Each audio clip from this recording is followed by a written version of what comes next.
मातृभूमि में बात पाकिस्तान और तालिबान के गठबंधन की करेंगे। मैं आपके साथ शोभना यादव। पाकिस्तान की मदद से तालिबान ने पंजशीर की जंग जीत ली है। पहले तालिबान की बड़ी बातें बताते हैं और फिर पाकिस्तान और तालिबान के गठबंधन का होगा पोस्टमार्टम। तो बड़ी बातें जो है, तालिबान ने पंजशीर पर कब्जे का दावा किया है। पंजशीर में तालिबान का जो झंडा फहराया गया उसकी तस्वीरें भी जारी की गई हैं तालिबान की ओर से, और पंजशीर को लेकर ही विवाद था और अब तालिबान के कब्जे की बात आई है। साले पंजशीर छोड़कर भागे हैं, जो कि पूर्व उप राष्ट्रपति थे। तो साले पंजशीर छोड़कर भागे। पाकिस्तान की मदद से तालिबान की जीत की बात सामने निकल कर आ रही है। पूरे अफगानिस्तान पर तालिबान का अब राज है। पंजशीर ही बचा हुआ था और पंजशीर पर भी तालिबान का कब्जा। ईरान ने की पाकिस्तान की मदद की जांच की मांग।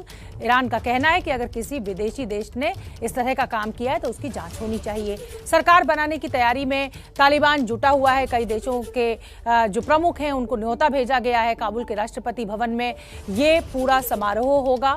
चीन, रूस सहित 6 देशों को न्योता भेजा गया है। इस समारोह का हिस्सा बनने के लिए मुल्ला बिरादर बन सकता है सरकार का प्रमुख, यानी जो सबसे बड़ा चेहरा है वो मुल्ला बिरादर हो सकता है।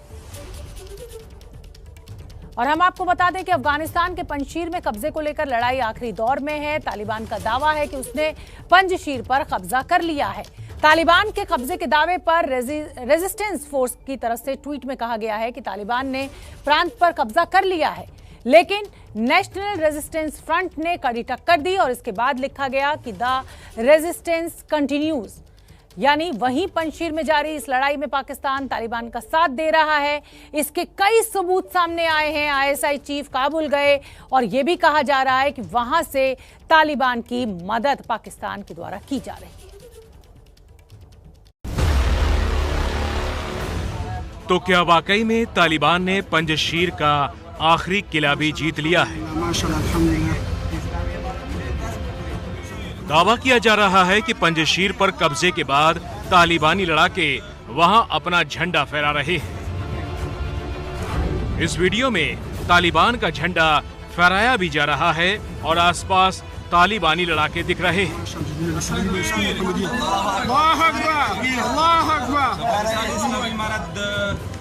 तालिबान की ओर से दावा किया जा रहा है कि जिस जगह पर यह झंडा फहराया गया वो पंजशीर का गवर्नर हाउस है। पंजशीर पर तालिबान के कब्जे के दावे में दम इसलिए भी दिख रहा है क्योंकि पंजशीर के कई इलाकों में तालिबानी आतंकी खुलेआम घूमते दिख रहे हैं। इस वीडियो में आप देख सकते हैं कि कैसे पंजशीर के इलाके में लड़ाकू हेलीकॉप्टरों पर तालिबानी कब्जा कर रहे हैं। निजामी मैदान बदल खड़े था और दादरे अलुता की तस्वीर नहीं छिपी के लदुई न पाती थी और दादा। इतना ही नहीं, एक वीडियो तो पंजशीर की राजधानी बजारक से सामने आया जिसमें तालिबानी लड़ाके बंदूक लेकर रोड पर घूमते दिखाई दे रहे हैं।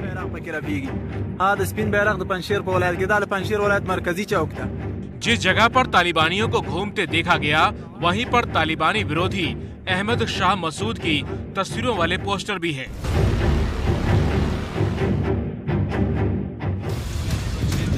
इसका मतलब ये साफ है कि पंजशीर के बड़े हिस्से पर तालिबान का कब्जा हो गया है। तालिबान के प्रवक्ता की ओर से जंग खत्म करने की बात कहने के साथ ही दावा कर दिया गया कि अब अफगानिस्तान पर पूरी तरह से तालिबान का राज स्थापित हो गया है। पंजशीर ही वो इलाका है जिसकी वजह से तालिबान की जीत अब तक अधूरी मानी जा रही थी। अफगानिस्तान के उपराष्ट्रपति सालेह और पंजशीर लड़ाकों का नेतृत्व कर रहे अहमद मसूद किसी भी कीमत पर सरेंडर करने की तैयारी में नहीं थे, लेकिन तालिबान के बढ़ते कदम ने मसूद और सालेह की उम्मीदों को नेस्तनाबूद कर दिया है। तालिबान और पंजशीर के लड़ाकों ने लड़ाई कितनी भयानक हुई इसका अंदाजा आप इन तस्वीरों के जरिए लगा सकते हैं। 3 दिन पहले के इस वीडियो में गोलियां धनाधन दागी जा रही हैं।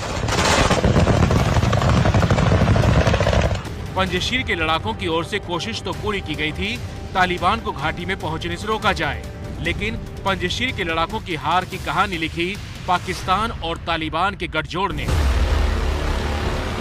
रविवार को तालिबान का साथ देने के लिए पाकिस्तान खुलकर सामने आ गया। कहा जा रहा है कि जमीन पर जहां तालिबानी लड़ाके नॉर्दर्न अलायंस यानी पंजशीर बचाने वालों से लड़ रहे थे, तो पाकिस्तानी फौज ने हवाई हमले करके पंजशीर के लड़ाकों को निशाना बनाना शुरू कर दिया। अफगानी मीडिया के मुताबिक पाकिस्तानी पायलट्स ने हवाई हमले उन जगहों पर किए जहां पूर्व उपराष्ट्रपति अमरुल्लाह सालेह ठहरे थे। बाद में उन्हें देश छोड़कर ताजिकिस्तान भागना पड़ा। तालिबान की मदद के लिए आए पाकिस्तान के हमले में नॉर्दर्न अलायंस के कई बड़े कमांडर मारे गए, जिसमें फहीम दस्ती का नाम भी शामिल है। पाकिस्तान के CH-4 ड्रोन ने पंजशीर में एक गाड़ी पर 2 मिसाइल दागी। इसमें फहीम दस्ती और 5 दूसरे पंजशीर के लड़ाकों की मौत हो गई।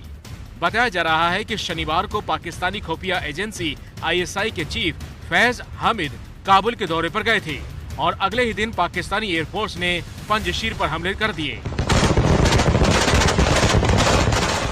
तालिबान और पाकिस्तान का गठजोड़ खुलेआम हो चुका है और इसके बाद दुनिया के कई मुल्कों ने अफगानिस्तान में पाकिस्तान के ऑपरेशन की निंदा की है।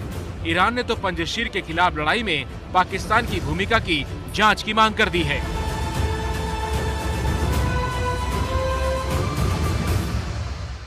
अफगानिस्तान को लेकर दिल्ली में प्रधानमंत्री मोदी के घर पर एक अहम बैठक हो रही है। गृह मंत्री अमित शाह और रक्षा मंत्री राजनाथ सिंह इस बैठक में शामिल होने पहुंचे हैं। अफगानिस्तान में पाकिस्तान तालिबान की मदद कर रहा है। पाकिस्तान की मदद से तालिबान ने पंजशीर पर कब्जा कर लिया है और इसी मुद्दे पर प्रधानमंत्री नरेंद्र मोदी के घर पर एक अहम बैठक चल रही है, जिसमें रक्षा मंत्री और गृह मंत्री मौजूद हैं। विकास भदौरिया हमारे सहयोगी ज्यादा जानकारी लिए हुए जुड़ रहे हैं। विकास, इस बैठक को लेकर क्या अपडेट आपके पास?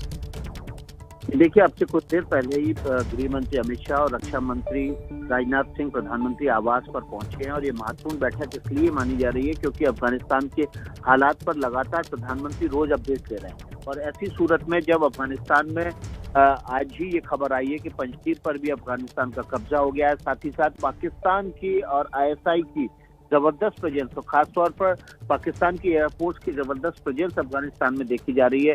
ऐसे हालात में ये क्रूशियल बैठक है। भारत पूरे हालात पर, पूरे रीजन के हालात पर नजर जमाए हुए है। लगातार वो उन देशों के भी संपर्क में है जैसे अमेरिका, रूस, चीन, फ्रांस और जापान सहित ब्रिटेन, तमाम देशों के संपर्क में है ताकि जो रीजन में लगातार हालात बदल रहे हैं और तो भारत के लिए आंतरिक और बाह्य चुनौतियां बदल रही हैं, उस पर नजर बनाए रखने के लिए बैठक बेहद महत्वपूर्ण है। बहुत बहुत धन्यवाद विकास भदौरिया। आप नजर बना के रखिए, जैसे ही कोई अपडेट होगा इस बैठक से हम अपने दर्शकों तक सबसे पहले पहुंचाएंगे। तो प्रधानमंत्री के घर पर एक अहम बैठक, गृह मंत्री अमित शाह, रक्षा मंत्री राजनाथ सिंह प्रधानमंत्री आवास पहुंचे हैं इस अहम बैठक के लिए। अफगानिस्तान में तालिबान की जिस तरह से मदद पाकिस्तान के द्वारा की जा रही है, उसी मुद्दे को लेकर ये अहम बैठक। तालिबान ने अफगानिस्तान में कब्जा तो कर लिया है, लेकिन तालिबान के आगे बड़ा सवाल यह है कि क्या तालिबानी सरकार को अंतर्राष्ट्रीय देशों से मान्यता मिलेगी? इस सवाल के जवाब में तालिबान ने अपनी सरकार के गठन की तैयारियां तेज की हैं और साथ ही साथ 6 देशों को सरकार के गठन के कार्यक्रम में शामिल होने का न्योता भी भेजा है। जिन देशों को न्योता मिला है उनमें से ज्यादातर देश अमेरिका के दुश्मन हैं। अफगानिस्तान पर पूरी तरह से कब्जा करने के बाद अब तालिबान आतंक की सरकार बनाने में जुट गया है और साथ ही जुट गया है दुनिया में अपने लिए समर्थन जुटाने में भी।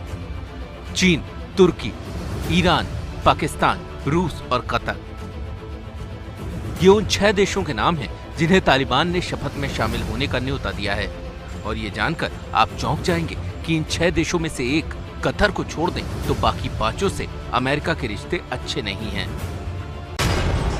तो क्या तालिबान अफगानिस्तान में अमेरिका विरोधी मोर्चा बनाने की तैयारी में जुट गया है? 20 साल तक अफगानिस्तान में तालिबान के खिलाफ ऑपरेशन चलाने वाला अमेरिका पिछले महीने की आखिरी तारीख को अफगानिस्तान की धरती से वापस लौट गया। और जब अमेरिका वापस लौटा तो अमेरिका विरोधियों ने अफगानिस्तान और तालिबान को समर्थन देना शुरू कर दिया। खबर यह है कि चीन, रूस, तुर्की जैसे देशों की मदद से तालिबान अपनी सत्ता स्थापित करने में जुटा है। हालांकि विदेशी मीडिया का एक गुट ये दावा कर रहा है कि सरकार के लिए तालिबान और हक्कानी नेटवर्क में अदावत चल रही है। शनिवार को पाकिस्तान की खुफिया एजेंसी ISI के चीफ का काबुल दौरा हुआ तो ये खबर चल पड़ी कि पाकिस्तान हक्कानी नेटवर्क के हाथ में अफगानिस्तान की सत्ता चाहता है। लेकिन धीरे धीरे इस दावे की हवा निकल गई और अब ये साफ होता जा रहा है कि तालिबान के नंबर 2 मुल्ला बरादर के हाथ में अफगानिस्तान की सत्ता की कमान आने वाली है। यूएन के प्रतिनिधियों की मुल्ला बरादर से हुई मुलाकात के बाद खबर पर मुहर लगती दिख रही है। यूएन के प्रतिनिधिमंडल ने मानवीय सहायता जारी रखने का भरोसा दिलाते हुए बरादर से मुलाकात की। इस मुलाकात में महिला प्रतिनिधि सिर को हिजाब से ढके हुए थी, जो तालिबान की दहशत को दिखाने के लिए काफी है।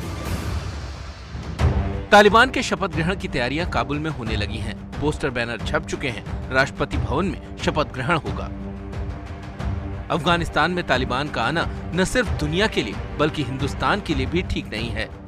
अमेरिका की खुफिया एजेंसी CIA में काउंटर टेररिज्म पर दक्षिण एशिया के प्रभारी डगलस ने कहा कि तालिबान का आना भारत के लिए चिंता का सबब होना चाहिए। डगलस के मुताबिक तालिबान ने अभी तक अल-कायदा, जैश-ए-मोहम्मद और लश्कर-ए-तैयबा जैसे आतंकी गुटों से नाता तोड़ने के संकेत नहीं दिए हैं। पाकिस्तान में ISI की सरपरस्ती में पल रहे आतंकी संगठन हिंदुस्तान के बारे में क्या सोच रखते हैं, ये किसी से छिपा नहीं है। पिछले दिनों अल-कायदा ने तालिबान को भेजे अपने बधाई संदेश में कश्मीर का जिक्र किया था। जिस चीन से भारत की तनातनी चल रही है, वो चीन तालिबान को फाइनेंस करने वाला है। मतलब ये कि अफगानिस्तान में तालिबान की सत्ता हिंदुस्तान की सुरक्षा के लिहाज से खतरा है और हिंदुस्तान की हुकूमत को सतर्क रहना होगा। अफगानिस्तान में अभी तालिबानी सरकार का औपचारिक ऐलान नहीं हुआ है। तालिबान लगातार अपने सरकार के मॉडल पर अपने नेताओं के साथ मंथन कर रहा है। खबर यह भी है कि तालिबान अपनी सरकार ईरान मॉडल पर बना सकता है। ऐसे में सवाल यह है कि तालिबानी सरकार में किसको क्या जिम्मेदारी दी जाएगी। देखिए तालिबान सरकार के मॉडल पर हमारी खास रिपोर्ट। ताजा खबर यह है कि तालिबान अफगानिस्तान में ईरान मॉडल की तर्ज पर शूरा काउंसिल की मदद से शासन चलाएगा। ईरान की तर्ज पर ही अफगानिस्तान में भी एक सुप्रीम लीडर होगा और फिलहाल अब तक की जानकारी के मुताबिक तालिबान का प्रमुख हिब्तुल्लाह अखुंदजादा अफगानिस्तान में सुप्रीम लीडर बन सकते हैं। सुप्रीम लीडर के नीचे शूरा काउंसिल, प्रधानमंत्री और कैबिनेट काम करेगी। शूरा काउंसिल परामर्श देने वाली कमेटी होगी, जबकि प्रधानमंत्री और कैबिनेट अफगानिस्तान के कामकाज और फैसलों को अमली जामा पहनाने का काम करेंगे। अफगानिस्तान को ईरान मॉडल से चलाने की चर्चा है। दरअसल ईरान में भी एक गार्डियन काउंसिल है। ईरान की संसद में पास होने वाले हर कानून को गार्डियन काउंसिल से सहमति जरूरी होती है। ईरान की सबसे ताकतवर संस्था है गार्डियन काउंसिल। काउंसिल के पास न सिर्फ संसद से पास बिल को अप्रूव करने की ताकत होती है, बल्कि उन पर वीटो लगाने का भी अधिकार होता है। काउंसिल में सुप्रीम लीडर के चुने हुए धर्म के 6 जानकार और संसद की सहमति से 6 कानूनविद होते हैं। चरण के हिसाब से सदस्यों का चुनाव 6 साल के लिए होता है, इसलिए आधे सदस्य हर 3 साल में बदल जाते हैं। टीवी स्क्रीन पर इस वक्त जिन 7 लोगों के नाम आप देख रहे हैं, उनके हाथ में ही दक्षिण एशिया के सबसे अमीर मुल्क अफगानिस्तान की कमान जाने वाली है। सबसे पहला नाम है हिब्तुल्लाह अखुंदजादा का, जो कि सुप्रीम लीडर बन सकते हैं। डिप्टी लीडर की दौड़ में अब्दुल गनी बरादर का नाम है। तीसरा ताकतवर चेहरा है सिराजुद्दीन हक्कानी का। मुख्य प्रवक्ता के तौर पर ज़बीउल्लाह मुजाहिद तालिबान का चौथा ताकतवर चेहरा है। शेर मोहम्मद अब्बास तालिबान के वार्ताकार के तौर पर अहम भूमिका निभा रहे हैं। अफगान को चलाने वाले 7 तालिबानी चेहरों में छठा नाम है अब्दुल हकीम हक्कानी का, जो अखुंदजादा का खास माना जाता है। और 7वां नाम मोहम्मद याकूब का है, जो कि तालिबान के संस्थापक मुल्ला उमर का बेटा है। और इस समय की बड़ी खबर आपको बता दें, पंजशीर में जीत का दावा करते हुए तालिबानी प्रवक्ता ज़बीउल्लाह मुजाहिद ने अफगानिस्तान में युद्ध समाप्त होने की घोषणा की है। भविष्य के लिए सरकार तैयार है। जल्द ही एक इस्लामी और जवाबदेह सरकार का गठन किया जाएगा। तो पंजशीर में जीत का दावा तालिबानी प्रवक्ता के द्वारा, और साथ ही ये भी कहा कि जल्द ही एक इस्लामी और जवाबदेह सरकार का गठन किया जाएगा। अफगानिस्तान में युद्ध समाप्त हो गया है। अब पूरे अफगानिस्तान पर तालिबान का कब्जा है।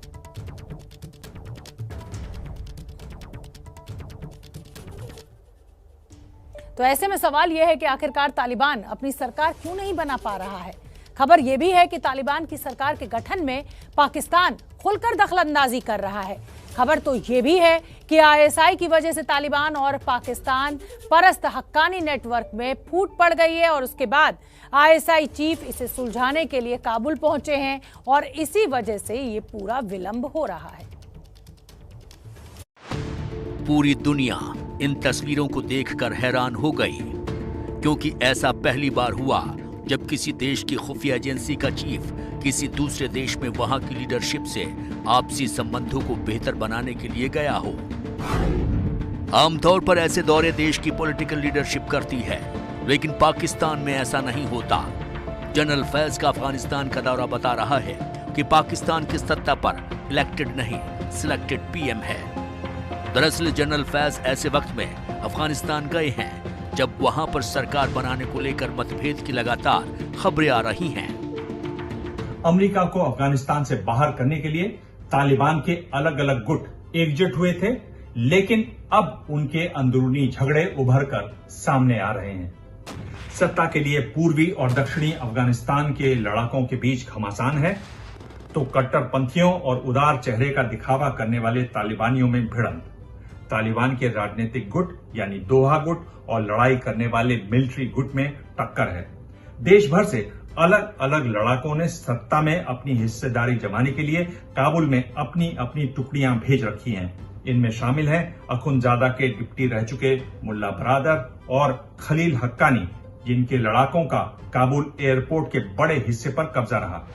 पाकिस्तानी खुफिया एजेंसी आईएसआई के चीफ जनरल फैज के काबुल पहुंचने के पीछे भी यही वजह है। तालिबान और हक्कानी में बन नहीं रही है। पाकिस्तान किसी भी कीमत पर चाहता है कि अफगानिस्तान की नई सरकार में हक्कानी गुट मजबूत स्थिति में रहे, जबकि तालिबान का एक धड़ा ऐसा नहीं होने देना चाहता है। अब देखना होगा कि तालिबान, हक्कानी गुट और दूसरे धड़े जो सरकार में हिस्सेदारी चाहते हैं, उनके बीच सुलह हो पाती है या नहीं, या फिर सत्ता पर कब्जे की ये लड़ाई और ज्यादा बढ़ती है। अफगानिस्तान में तालिबान की सरकार बनने वाली है। इससे पहले ही यहाँ स्कूल और कॉलेज और यूनिवर्सिटी में लड़कियों की पढ़ाई को लेकर नए नियम जारी कर दिए गए हैं। नए नियम के मुताबिक लड़कियों का क्लासरूम में नकाब पहनना होगा ताकि ज्यादा से ज्यादा चेहरा ढका रहे। क्लासरूम में छात्र छात्राओं के बीच पर्दे की दीवार बनाई गई है। तस्वीरें देखकर आप अंदाजा लगा सकते हैं कि किस तरीके का माहौल होगा। साथ ही ये भी नियम है कि महिला शिक्षक ही लड़कियों की क्लास लेंगी। अगर महिला शिक्षक ना मिले तो बेदाग छवि वाले बुजुर्ग शिक्षक लड़कियों को पढ़ाएंगे। तो ये तालिबानी शासन में महिलाओं के साथ अगर शिक्षा उनको लेनी है तो क्या नियम रहेंगे, ये बताए गए। सीएम भूपेश बघेल कांग्रेस की महिला नेताओं के साथ डांस करते हुए दिखे। सीएम निवास में ही ये पूरा कार्यक्रम हुआ। कार्यक्रम में सीएम के विरोधी स्वास्थ्य मंत्री टीएस सिंहदेव भी पहुंचे। महिला कांग्रेस की अलका लामा और रागिनी नायक भी वहां मौजूद थी। तो ऐसा नहीं है कि भूपेश बघेल पहली बार इस तरह के डांस करते हुए नजर आए हैं। वो लोकल जो त्योहार होते हैं, जो स्थानीय, उसमें खूब जमकर हिस्सा लेते हैं।